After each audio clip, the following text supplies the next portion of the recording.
Good evening from Universal Orlando. It is my day off. It's not my day off, actually. I just got off work. But we're here at Universal because, hey, it's the second week of construction updates for Halloween Horror Nights 34. I'm here for it. I told you guys that I'm not lying. I'm going to be here every single week checking on the updates, checking on the scare zones, checking on the houses, seeing what updates we have as far as construction goes for HHN 34, and see any other park updates and what other fun we can get into along the way. There's about an hour and a half left of park time in here, so I'm kind of pressed for time today. Do you think I can get it done? I think I can get it done. Not only is there a lot of park updates and HHN updates in that park right now, but we have another house announcement to talk about. Multi-night tickets went live for HHN 34. There's a lot to go over. Oh my gosh, we're like literally losing daylight as the moments go by. So without further ado, we're gonna go inside the park. We're gonna go inside of Universal Studios Orlando. We're gonna check up on the Halloween Horror Nights updates, the park updates, the house updates, but most importantly, we're gonna go enjoy the day. I gotta run. And as you can see from the beautiful archway right here, some majestic music playing in the background.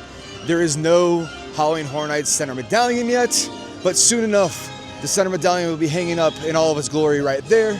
And all the IP houses, the intellectual properties, will be hanging right on these smaller archways to the right and left of the major one. Officially entered into Universal Studios Orlando, and of course, we're gonna hook a right onto Hollywood Boulevard. There's a lot to talk about down this way. I'm heading down Hollywood Boulevard first because we got to check out this new house announcement. Terrifier.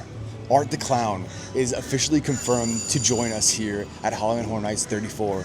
Now, if you guys are any familiar with that franchise, this house is going to be gory.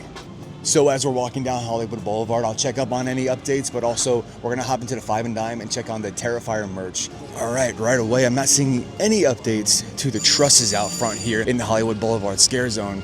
Just the same as we saw last week, but what I do see on top of the roofs here is way more lighting rigs up, and coming here later in the day actually worked out my favor. They're actually testing the lights right now. As you can see up on this building over here, a lot of the lights don't have any filters on them at all, any color filters that is, but some of them do.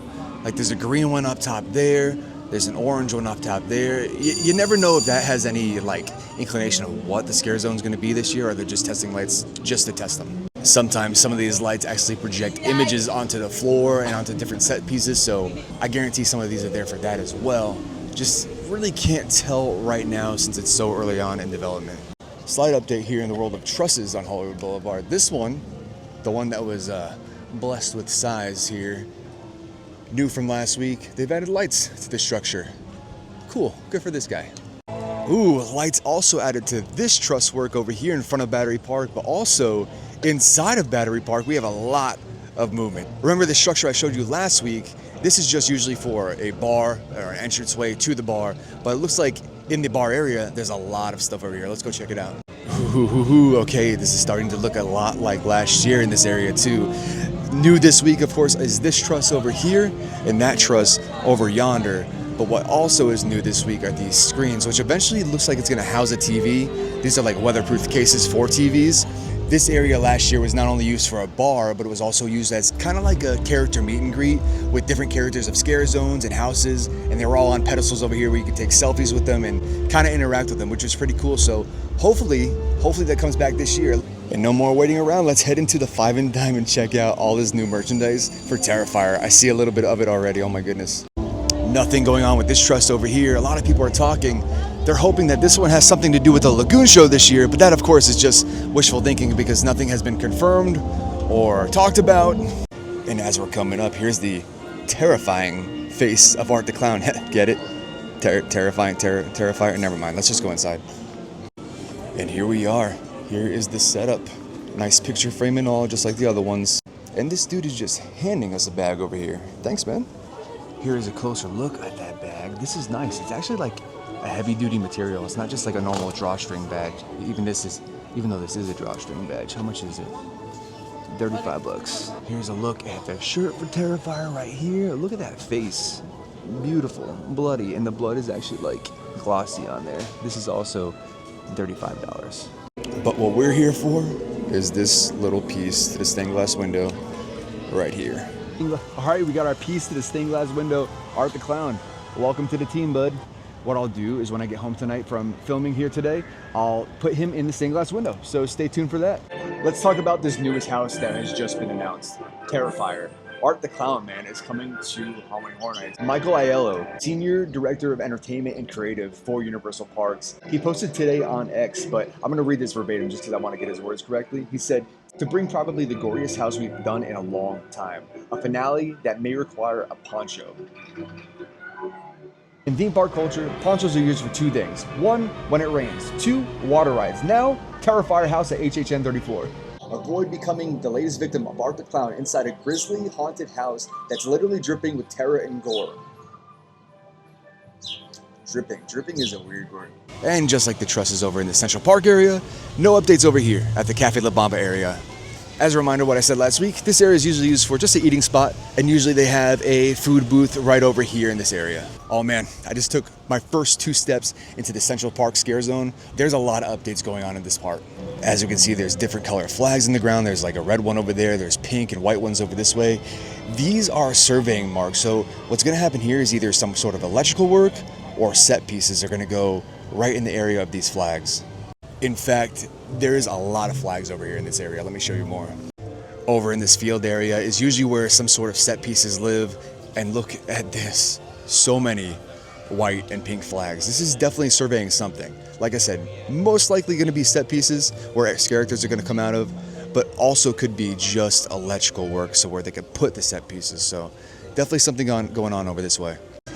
And even on the opposite side where those flags are, in this little area over here in the grass, looks like it's been cleared out, and more surveying marks over here. You can see there is a red ribbon tied around that hook over there. That's just there to let everyone know that there is something sticking out of the ground there, so that when they do put a set piece there, that they're just aware of it. So surveying all around this area, but nothing up top from where I could see. Nothing major yet. And oh my goodness, just leaving the Central Park scare zone, there is mass amount of updates over this way. Holy moly. We have 1, 2, 3, 4 trusses wrapped in green tarp with lights already attached on them, all wrapping around this structure right over here. What the heck is this thing? I don't think I've seen a structure like this in any Halloween Horror Nights, and I've been coming since Halloween Horror Nights 13, so unless I missed it and I don't remember, this is something brand new. And there's a stage right underneath it, so maybe some sort of performance right over here in Central Park. That is going to be really cool. Now, usually sometimes you can get a good guess of what actually is going to be happening with stuff like this, but I have genuinely no idea. So it kind of looks like a chair. Maybe like a rocking chair or something? I don't know. You know what this kind of reminds me of? And this is just the hardcore wrestling fan in me. This reminds me of the Triple Cage from WCW. Springfield used to be the area where they had hordes of chainsaw characters coming at you from every angle. But lately, this has just become more of a place where they have a house portal. And speaking of that, let's go check on the houses in the Simpsons Queue. Last week, I saw this entrance facade to one of the houses over here in the Sprung Tents. It looks like there's an added set piece to it. Yes, again, I really can't tell what that is over there, but it looks like some triangle pieces. It almost looks like the facade of a house, if I have to guess from this side. I don't know. We'll see. Of course, the first thing that pops in my head is Dolls Let's Play Dead, the original house coming this year, because it looks like you may be walking through a doll house. That could be the facade of that house, but you'd never truly know. There's also 2 houses that haven't been announced yet, so that could very well be one of those houses.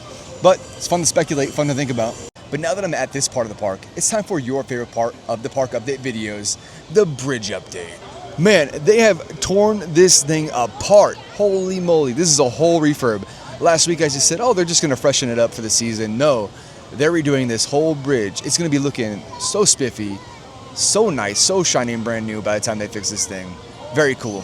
Actually, very cool to watch. Like, I can just sit here, grab a cup of coffee, and watch them work on this all day. That is the most old man thing I've ever said in my life. So obviously this is my first year documenting HHN construction, and I'm looking everywhere where would usually be some sort of structure, some sort of truss work, and I don't see anything in this Men in Black area over here. But it really is fun. It's kind of like an Easter egg hunt. No update to the row of trusses here over by the Fear Factor stage, and no update to the gate over here as well. So no action yet, nothing yet. Now I'm over here in the front of the Fear Factor stage, and nothing else going on over here either. Just the same thing that we saw last week. Here in London now, London is also one of those spots, just like Springfield, where it's kind of like a safe zone where they really don't have any spooky things happening in this area, but they do sometimes have some spooky things going on inside of these walls. So with that being said, let's head into Diagon Alley to see if there's any updates, any spooky updates in here. Okay, I'm walking around Diagon Alley. I don't see anything jumping out at me right now, but you never know. You never know. I heard some things. I can't remember if this set piece is here at all times, but I do know that this is sometimes used for the Deatheaters and HHN. Like there's a crate in here, there's green lights usually coming out of these crates, so don't know yet. All these people trying to take pictures of me with their phones and stuff. Like, guys, I know I'm super famous and stuff, but chill. Just kidding, they're waiting for the dragon to go off.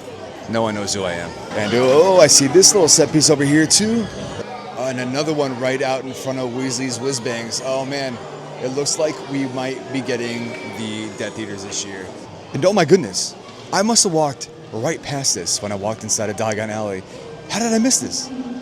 Oh my goodness, there's a whole stage over here for potentially what is coming here for Halloween Horror Nights.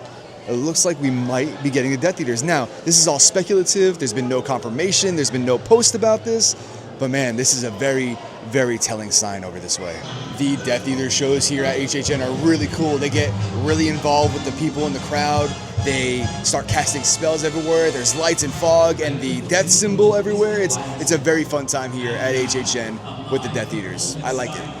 Doesn't look like there's much happening over here in the San Francisco Scare Zone area. Still the same steel truss work over this way and over there by the food tent. Nothing crazy. I don't even see any new lights over here either. Nothing from what I can see over here at Fast and Furious Supercharged. All I see is that tent we saw last week. No set pieces, nothing major. I love the transition of jazzy music as we head into the New York section. And look at this shot over here. Whoa! Hello. I guess they're testing for Cinesational tonight right now. There's already a crowd forming over on the Central Park side of things. My brain has to say this every time I walk into this whole section, but heading into my favorite section in all of Universal Orlando, the New York City section, I love it, man. Especially at night. This place just like comes alive at night with all the lights, all the neon. Big fan of this. Small update over here on Delaney Street, the Blues Brothers show.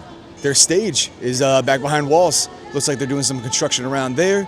I wonder if that show is just not taking place anymore, or did they move them somewhere else? I don't see a stage set up, so maybe not. While I'm here on Delaney Street, I might as well check on our old friend, Madame Bazil. That's the fortune teller over here on the corner of Delaney Street. Most years in her little nook over there in her shop, there's some sort of Easter egg for Halloween Horror Nights that year. Let's check and see if there's anything in that room right now. All right, and there she is, Miss Madame Bazil. I think that's how you say her name. If that's not how you say your name, correct me down below. But it looks like no updates over here. The reason why I say check this out, in years past they have put little Easter eggs as to what's coming to HHN that year in here, but I really don't see anything at all. Should we knock on her door and ask? I'm gonna knock on her door and ask her if she has any like hints for us. Madam Bazil's lore goes super deep with Halloween Horror Nights. She has connections to Jack the Clown, Dr. Oddfellow, and honestly, that's one of my favorite things about Halloween Horror Nights is the lore and the story behind it. That's why I can't wait for Jack the Clown to return. That's why I can't wait for Oddfellow to return. That story, man, we have to know what happens next. I'm saying this right now, saying for the first time, and I'm coining it. I don't know if anyone's ever said this before, but I feel like Halloween Horror Nights is the Game of Thrones to theme parks. There is literally so many characters and stories and twists and turns that the lore goes deep, just like Game of Thrones. So that's what I'm saying. Halloween Horror Nights, the Game of Thrones of theme parks. Yeah, nothing new in New York. Doesn't look like there's any updates over here. And to the left, don't see anything over there on Park Ave either. Ooh. Oh my goodness, I lied. There's a big update over here in New York. Hold on. Over behind these walls, there's a big like garden seating area where you can sit down and eat and chill out from the big busy park days, but the whole thing is wrapped around with construction walls. What is going on here? I don't know, man. I don't know if this has anything to do with HHN. It is kind of shocking that it's in the HHN season and they're doing this kind of big maintenance over here. And walking down the main street of Minion Land, I don't see anything out of the ordinary. Nothing changed of last week, just a bunch of lights and a bunch of lights. You know what? Every time I see El Macho over here, I feel called out. El Macho, like, I'm not even a wrestler anymore, but I feel like every time I see you, you're just trying to, like, tease me, dude. You know what? I'm gonna settle this once and for all. I'm gonna leave it to your guys' hands. Who wore it better, me or El Macho? You know, he may beat me in the hairy chest factor, but I definitely have a better beard than him. So, you guys tell me, who wore it better? Somewhere in an alternate universe, it's me versus this guy at WrestleMania. I mean, for real, who did El Macho ever beat? All right, and that's gonna be our second week of Halloween Horror Nights construction updates. Man, a lot going on there today, but we're still in the beginning stages. We're still in the middle of July. The major updates are probably gonna be closer to the end of the month, and obviously into August, we're gonna start seeing some major set pieces, major developments, major construction headed our way. So lots to look forward to. Today, of course, was another fun time. A lot more lighting added, a lot more trusses added. The biggest thing being the Central Park Scare Zone. A lot of updates over there. A lot of those surveying flags, and of course, at the end of the Scare Zone, that big, like, chair-looking thing, which we don't know what that was. No idea what that is, of course, but stick around. We're really excited to see what that develops into as well. Also, we got to see a little sneak peek of what's going on inside of Diagon Alley. Are we getting the Deatheaters back? Cinestational is going on right next to me, so there's drones and fireworks happening all behind me. Hopefully you can see that too. And of course, we got our third IP house announcement, Terrifier, Art the Clown. We got to see the merchandise for that. So that makes 8 total houses. What's next? We have 2 left. Of course, there's a bunch of rumors out there, lots of speculation, but nothing confirmed. I don't talk about rumors, I don't talk about speculations. The only information I will deliver is things that are confirmed by Universal. Of course, there are some things in my head though, and if you want to hear them, sometimes you just have to let me in. Man, I think that was a successful second week update for the HHN construction this year. I'm having a blast. I'm having a ton of fun documenting it. This is something I'm very passionate about. I love Halloween Horror Nights. I've been going to Halloween Horror Nights since HHN 13. I love the lore, I love the backstory, so being able to bring any information to you guys, I'm super happy to do that. If you made it to this part of the video, I just want to say a big heartfelt thank you. Subscribe if you haven't already. Like I said earlier, we're going to be coming here every week and doing construction updates for Halloween Horror Nights. Grand scheme is, I'm just a dude that bought a camera and decided to record one day, so I appreciate anyone that presses the subscribe button. We got to see the construction updates, we got to see the new house announcement and Terrifier, but most importantly, I enjoyed my day. Thank you for watching. Remember to stay hydrated, get your protein in, and good night. Nice.